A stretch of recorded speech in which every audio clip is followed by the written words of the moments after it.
नमस्कार, स्वागत है आपका स्वराज एक्सप्रेस पर। मैं हूं नीलू व्यास और हर हफ्ते हम आपके लिए लेकर आते हैं उन मुद्दों को जिसका सीधा सरोकार समाज से है, खासकर हाशिए पर रहने वाले वो बच्चे जिनके लिए जिंदगी की खुशियां बहुत दूर हैं। स्वराज एक्सप्रेस के लिए ये सिर्फ एक कार्यक्रम नहीं बल्कि समाज की एक बड़ी मुहिम है जिसे हम लगातार जारी रखना चाहते हैं।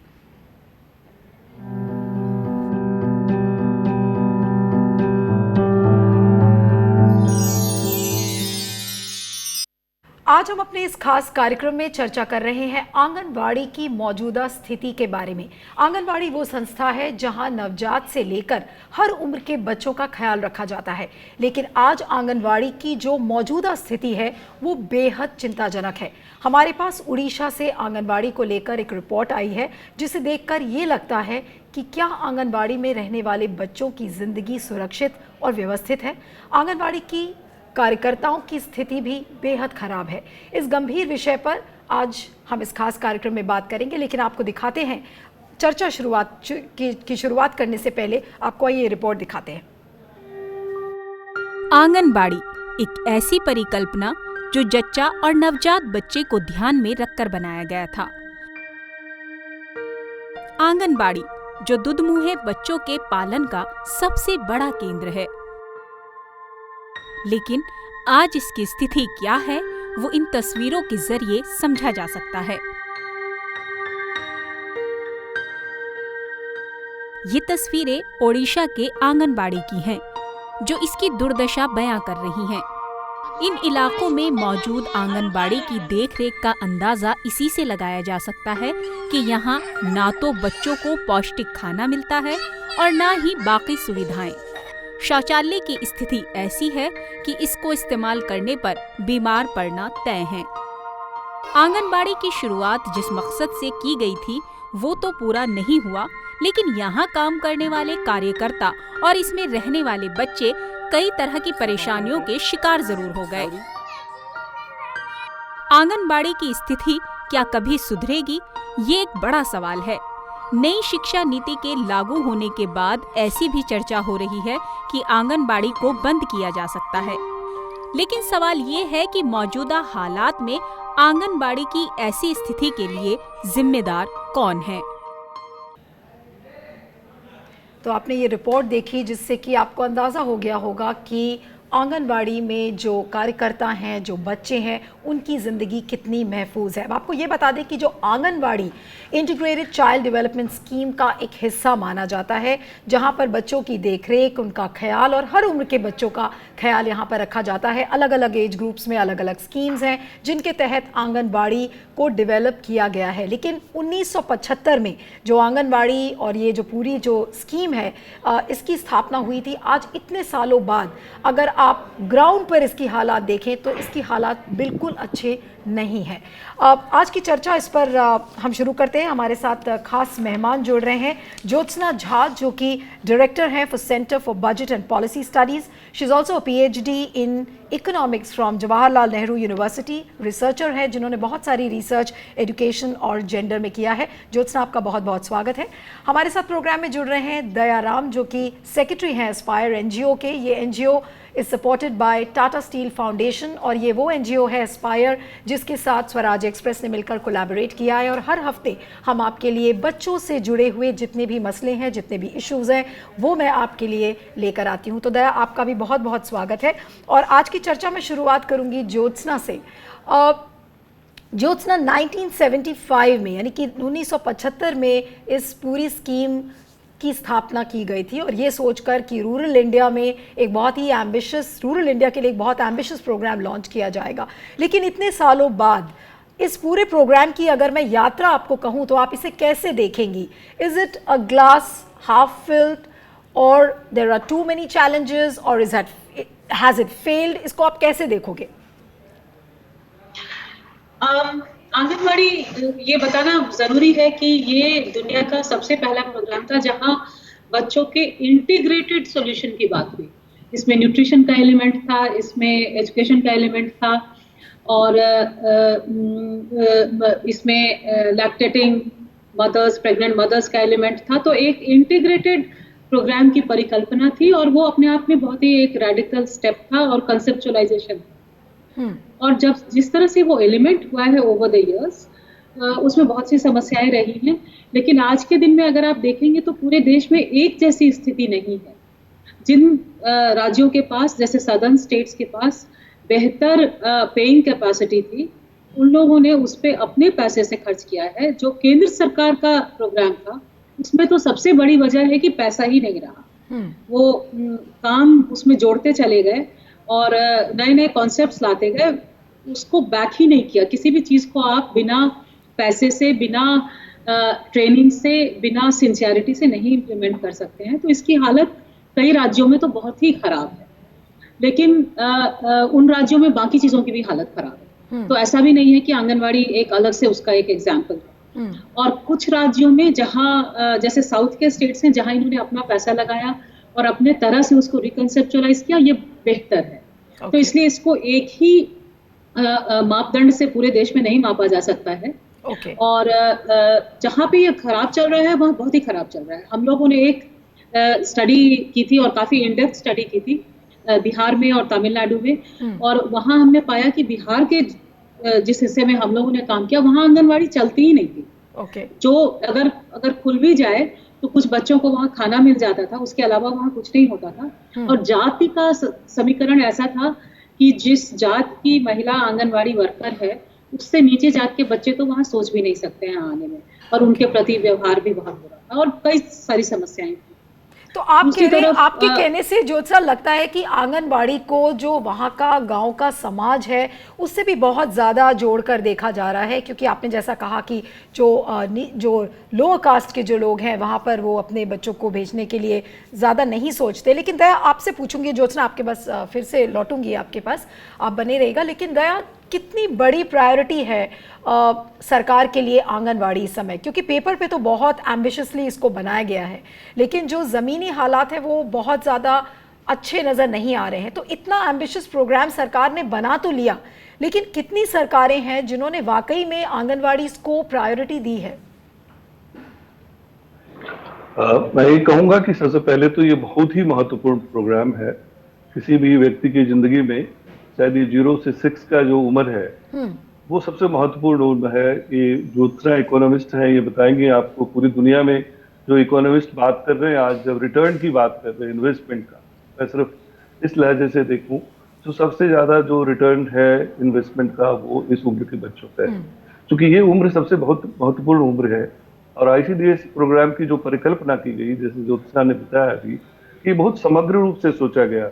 इसमें इम्यूनाइजेशन है, न्यूट्रिशन है, शिक्षा है, और मदर्स के लिए भी है, एडोलेसेंट के लिए भी है, बहुत सारे प्रोग्राम को एक साथ रखते हैं। नहीं, लेकिन दया अगर अलग अलग एज ग्रुप्स की हम बात करते हैं, जैसे 0 to 6 ईयर्स, उसके बाद टीन एज है, उससे आगे बढ़कर है, किस एज ग्रुप में वाकई में जो आंगनवाड़ीज है वो वाकई में आप ये कह सकते हैं कि वो सफलतापूर्वक चल रही हैं? किसी एक पर्टिकुलर एज ग्रुप में क्या चल रही है, या सभी एज ग्रुप में एक ही जैसे हालात है?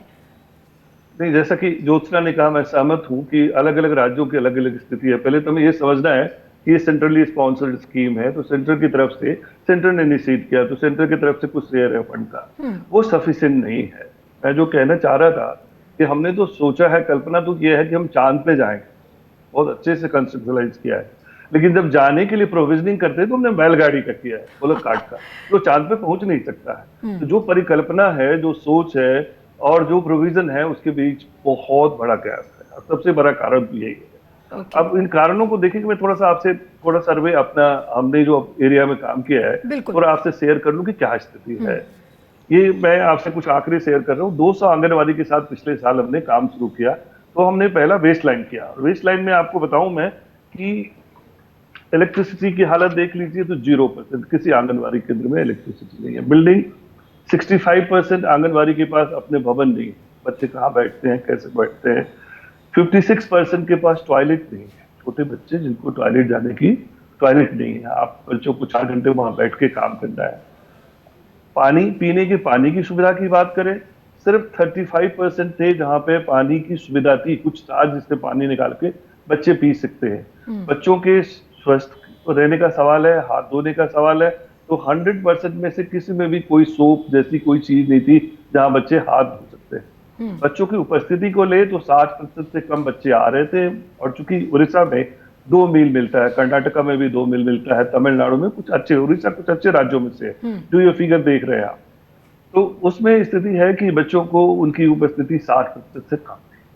जो मदर्स कमेटी है जिसको सुपरवाइज करना है, जो मैनेजमेंट के लिए जिम्मेदार है, उनकी कोई ट्रेनिंग नहीं, 0% ट्रेनिंग था, उनकी कोई भागीदारी बहुत लिमिटेड थी। जो हमने प्रयोग किया, जब हमने इन सब चीजों पर काम करना शुरू किया, छोटी छोटी चीजें, आपने पानी की सुविधा उपलब्ध करा दी, आपने सोप की सुविधा उपलब्ध करा दी, आपने कम्युनिटी को जोड़ दिया, ट्रेनिंग कर दिया, तो यही अटेंडेंस जो 60 से नीचे था 90% प्लस हो गया। आपने बहुत मुख्य पॉइंट्स आपने बताए हैं। जहां तक आंगनवाड़ी का सवाल है, ज्योत्सना आप अभी सुन रही थी कि बेसिकली इंफ्रास्ट्रक्चर की कमी है, वहां के जो पर्सनल्स हैं, आंगनवाड़ी के कार्यकर्ता हैं, उनकी ट्रेनिंग नहीं हो रही है, और यही मुख्य कारण है कि आंगनवाड़ी आज एक सफलतापूर्वक एक्सपेरिमेंट हम उसे नहीं बोल सकते हैं। लेकिन सरकार किसी भी स्कीम या पॉलिसी की जब बात करती है तो सबसे बड़ा जो सवाल उठता है वो ये उठता है कि कितना आप उसमें इन्वेस्ट करेंगे। क्या सरकारें वाकई में जितना इन्वेस्टमेंट चाहिए आंगनवाड़ीज में उतना क्या उन्होंने इन्वेस्ट किया है, irrespective of whether it was a BJP government और अ यूपीए गवर्नमेंट और a Janata government? What has been the investment priority of the various governments? नहीं, केंद्र सरकार ने तो नहीं किया। केंद्र सरकार ने एक फिक्स्ड रखा जो कि बहुत कम है जरूरत से। साउथ की सरकारों ने, तमिलनाडु ने, कर्नाटका ने, कारण क्या है? केंद्र सरकार ने आपने कहा कि इन्वेस्टमेंट नहीं किया, उसका कारण क्या? और भी कम हो गया 14th फाइनेंस कमीशन के बाद। ओके, तो आपके वो प्रायोरिटी में नहीं है। आपने शिक्षा पे भी कम किया है और सारी चीजों पे कम किया है।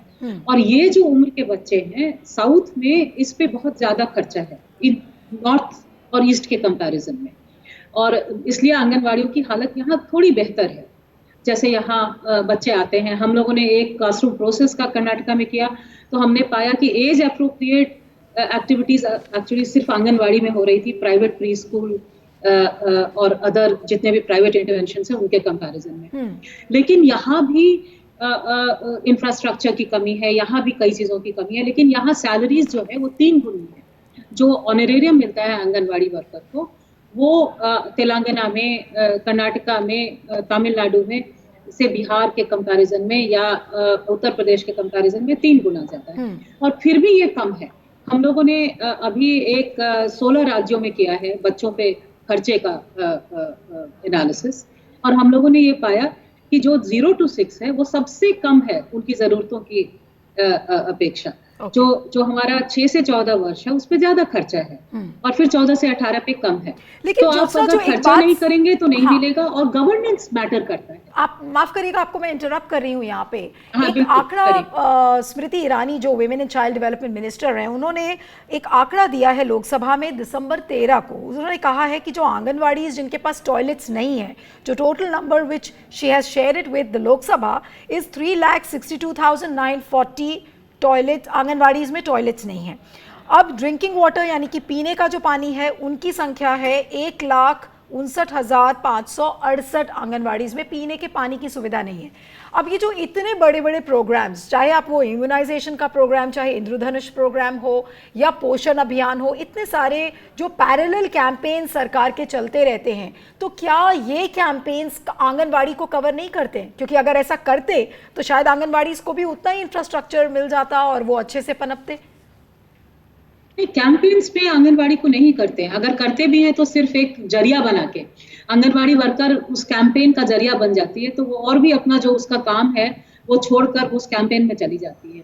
आप बेटी बचाओ बेटी बढ़ाओ का तो देखा होगा ना कि 75% पैसा जो है वो कम्युनिकेशन पे गया है, तो इंफ्रास्ट्रक्चर पे कहाँ जाता है? आप पीने के पानी की बातें कर रही हैं, तो जहाँ पे यस भी टिक है वो कई बार वो मटका है और उस पानी में कितना वो पीने लायक पानी है, ये शक बना रहता है। तो और टॉयलेट भी जो है वो वाकई वहाँ है या नहीं है। और अगर आप अर्बन क्षेत्र में देखेंगे, अब तो हमारा लगभग 50% पॉपुलेशन शहरों में है और अर्बन पुअर की हालत रूरल पुअर से भी बदतर है, तो वहां तो आंगनवाड़ियों के पास जगह भी नहीं है। और जो नॉर्म्स हैं वो इतने कम हैं रेंट के कि उसमें आप सिटीज में कुछ भी नहीं आप रेंट पे ले सकते। लेकिन दया, रेंट के नॉर्म्स इतने खराब हैं, कम है। दया, आपसे पूछूंगी, जैसा ज्योत्सना ने कहा कि आंगनवाड़ी एक जरिया बन जाता है सरकार के लिए। अगर वो अलग अलग कैंपेन्स लॉन्च करते हैं तो anganwadi becomes a vehicle where they employ the anganwadi workers और फिर उनका इस्तेमाल किया जाता है। तो क्या साफ शब्दों में आप इस बात को कह सकते हैं कि सरकार के लिए आंगनवाड़ी प्रायोरिटी नहीं है, लेकिन वो पॉलिसी और वो कैंपेन्स जहां पर वोट बटोरने का काम वो करते हैं वो उनकी प्रायोरिटी बन जाता है? मे बी शायद आंगनवाड़ी से उनका वोट बैंक नहीं बनेगा।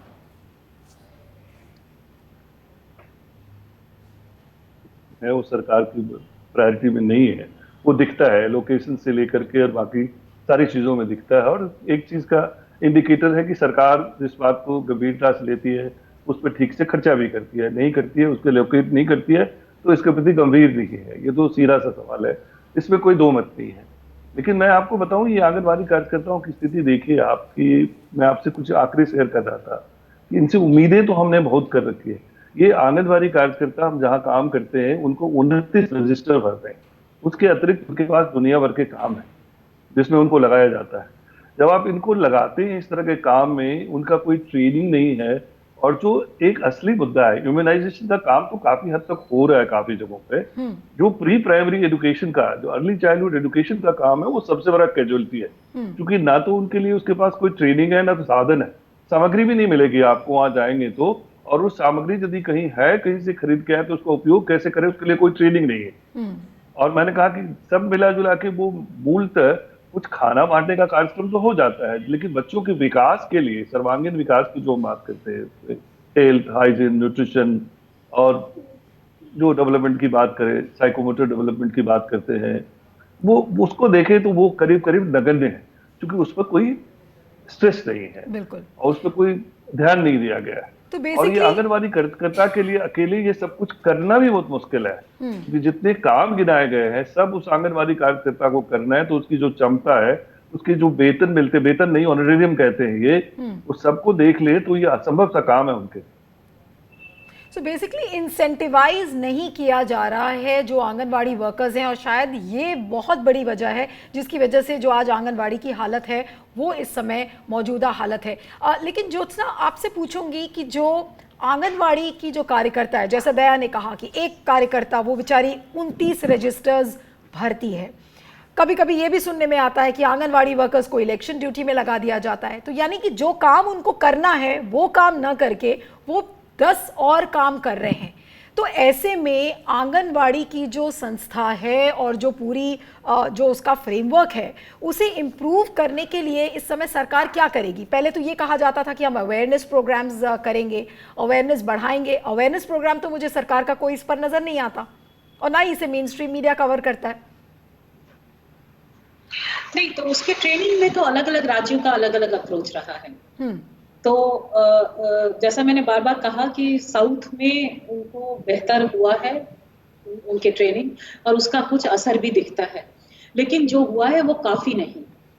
और दूसरी बात है कि ये जो 10 हाथों वाली बात है, वो हिंदू देवी की तरह इनके 10 हाथ होने चाहिए, वो सारे राज्यों में है, वो साउथ में भी है। और जो काम एफिशिएंटली बांटा जा सकता है वो नहीं है, थोड़ा सा वो अब जैसे इम्यूनाइजेशन का काम है, जब आप आशा को, आप एक वर्कर को वहां रखते हैं तो वो काम ज्यादातर हेल्थ डिपार्टमेंट और आशा के हाथ में है। उस काम को, उस रजिस्टर्स को सारे को आसानी से आंगनबाड़ी के वर्कर के हाथों से लिया जा सकता है। तो इस तरह का वो तो जो एक बार बन गया वो बन गया, उसको बदलने में किसी भी तरह की चीज हमारे यहाँ बदलती नहीं है। एक कार्यक्रम आता है, अगर वो फेल कर गया तो उसको हम बंद नहीं करते हैं, हम फिर एक दूसरा कार्यक्रम लाते हैं और फिर वो भी फेल कर जाता है। तो आपकी 5 फेल की गए कार्यक्रम साथ साथ चलते रहते हैं किसी न किसी तरह कागजों पे, क्योंकि सारे जो प्रोजेक्ट ऑफिसर से लेके हर व्यक्ति उस पर बना रहता है। क्यों दयाराम अग्री करेंगे मेरे साथ? तो हम अपने गलतियों से नहीं सीखते हैं और हम नए नए कार्यक्रम लाते चले जाते हैं। उससे हमारा महकमा बढ़ता जाता है, हमारे पैसे उधर बनते जाते हैं, और इसका एक प्राइवेटाइजेशन से भी ताल्लुक है।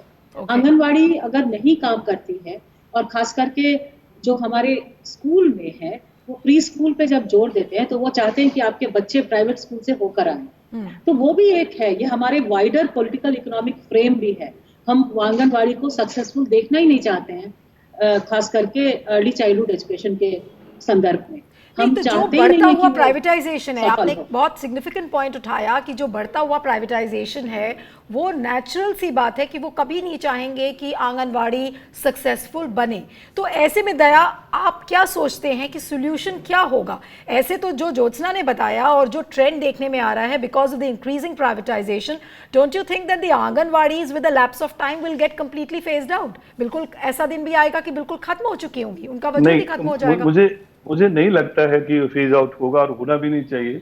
इसके कई कारण हैं। मैं यदि कहूँ कि बहुत सारे राज्यों में चाहे वो अर्ली चाइल्डहुड एजुकेशन का काम ना भी हो रहा हो, तो न्यूट्रिशन के मसले में कम से कम और इम्यूनाइजेशन का काम तो काफी ढंग से हो रहा है ओके। काफी जगहों पर। उड़ीसा का मैं कहूँ, झारखंड का कहूँ, तो ये भी एक इम्पॉर्टेंट काम है जिसके चलते ये बंद तो नहीं होगा। जहां तक अर्ली चाइल्डहुड एजुकेशन का सवाल है, अलग अलग ढंग से लोगों ने, आप केरल में जाएंगे, सारे प्राथमिक स्कूल के साथ उनके प्री प्राइमरी स्कूल पंचायतों ने संगठित किया है और वो चल रहे हैं। दूसरी जगहों पे जो हम लोगों ने प्रयोग किया है, थोड़ा सा मैं शेयर करूं, कि हमने जो गांव की महिलाएं हैं, जो मदर्स हैं, उनको जोड़ के एक एजुकेशन के कार्यक्रम में बहुत सारी गतिविधियों को जोड़ा है। जैसे हमारी महिलाएं आके, गांव की मदर्स आके, वो पपेट को यूज करते हुए स्टोरी टेलिंग करती है। बच्चों के भाषा विकास के लिए, उसके अटेंशन के लिए, बहुत कॉग्निटिव डेवलपमेंट के लिए बेहतर है। दूसरी बात कि हमने जो मदर्स कमेटी को ट्रेन किया है, तो उसको एक बात समझ में आने लगी है, वहाँ हाइजीन की सुविधा है, पानी की सुविधा है, हर जगह लिक्विड सोप है। जब उनको लगता है कि हमारे बच्चे ठीक से, तो वही अटेंडेंस जो मैंने आपसे कहा 60 से कम था, हर जगह 90% है। वहीं पे हम देख रहे हैं कि, तो एक तो मैंने कहा कि सरकार को बहुत कुछ करना है, इन्वेस्टमेंट बढ़ाना है, ट्रेनिंग बढ़ाना है, कैपेसिटी बिल्डिंग करना है।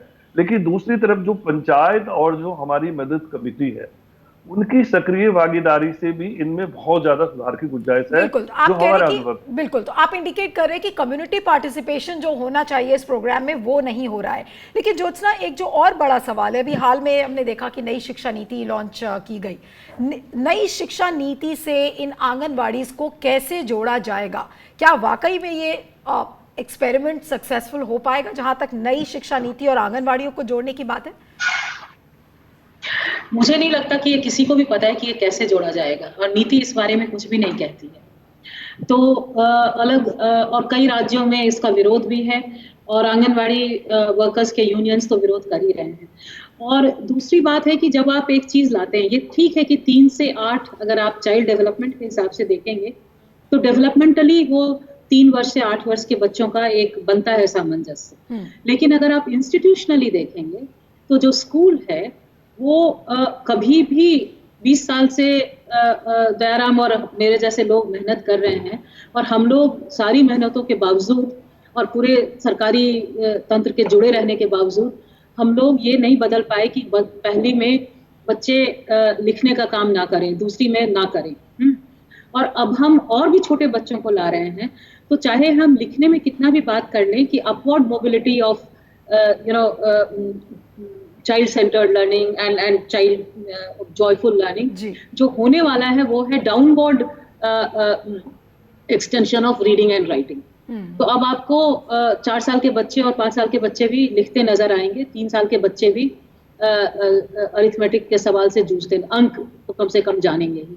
तो मुझे नहीं लगता है कि विदाउट इंस्टीट्यूशनल प्रिपेयर्डनेस इसकी बात होनी चाहिए। और जहां तक इंस्टीट्यूशनल प्रिपेयर्डनेस की बात है, तो वो तो मुझे नहीं लग रहा है कि किसी भी दूर दूर तक कोई मुझे इंडिकेशन या सिग्नल नहीं मिल रहा है कि इंस्टीट्यूशनल प्रिपेयर्डनेस सामने दिख रही है। तो दया, ऐसी हालत में क्या सोल्यूशन होना चाहिए? अगर पहले 2 सॉल्यूशंस मैं आपको बोलूं कि आप सरकार को अपने सजेशंस दें, तो आंगनबाड़ी को कैसे बेहतर बनाया जाए, तो वो क्या होंगे? एक तो मैं कहूंगा कि एक तो ये जो वेगनेस है, इस न्यू एजुकेशन पॉलिसी ने काफी एक तरह से कंफ्यूजन क्रिएट किया है। 3 to 8 एक पैकेज है, ठीक है, एक इंटीग्रेटेड, लेकिन उसमें किसकी क्या जिम्मेदारी होगी? अभी 6, 7, 8 के बच्चे तो एजुकेशन डिपार्टमेंट के साथ है, 5 से नीचे वाले वुमेन एंड चाइल्ड डेवलपमेंट देखती है, अलग अलग डिपार्टमेंट है। जो अर्ली चाइल्डहुड एजुकेशन के लिए वो कहते हैं शिक्षा विभाग इसका ट्रेनिंग करेगा, तो पता नहीं वो किस तरह से होगा। मुझे लगता है ये काफी अटर कंफ्यूज। तो ये ओवरलैपिंग से आप कह रहे हैं कि बहुत ज्यादा कंफ्यूजन है जी, इसको ठीक करने की जरूरत है।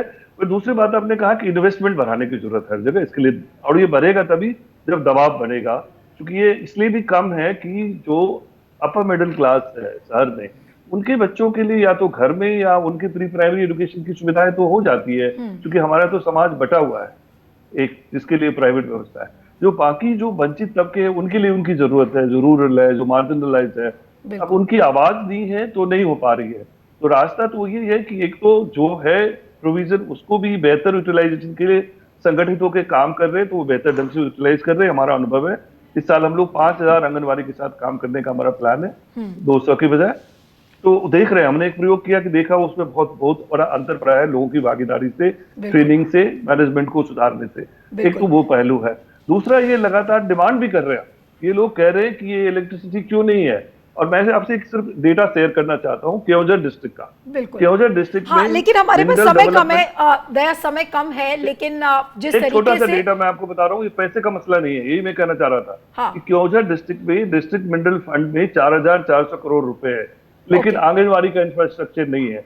अब जब कमेटियों ने प्रस्ताव बना के दिया है तो जो डीएमएफ फंड है उसने इसको एक्सेप्ट किया है, लेकिन ये होता नहीं यदि नीचे से ये प्रस्ताव नहीं बनता। तो जो हो सकता है कि 2 साल बाद सरकार और भी बहुत सारी बातें आंगनबाड़ी, सरकार आंगनबाड़ी के बारे में बहुत सारी बातें कर रही है, जैसे कि सक्षम आंगनबाड़ी, जहां जिसे बहुत ज्यादा उसे चाइल्ड फ्रेंडली बनाया जाए, वहां पे लर्निंग एड्स दिए जाएं, लेकिन अभी भी ये सारी बातें पेपर पर हैं। अब नई शिक्षा नीति के आने के बाद आंगनबाड़ियों को किस तरह जोड़ा जाएगा, क्या वो वाकई में सफल हो पाएंगी, अभी इसको लेकर कोई क्लैरिटी नहीं है। लेकिन जैसा दया और ज्योत्सना ने कहा कि इस समय बहुत बड़ी एक जरूरत है जिसमें कि इन्वेस्टमेंट और किया जाए, ट्रेनिंग की जाए, कैपेसिटी बिल्डिंग की जाए, तभी ये जो वर्ल्ड का सबसे एम्बिशियस चाइल्ड केयर प्रोग्राम है, तभी जाकर ये कहीं ना कहीं सक्सेसफुल होगा। ज्योत्सना और दया, आपका बहुत बहुत शुक्रिया, आप हमारे साथ जुड़े इस प्रोग्राम में।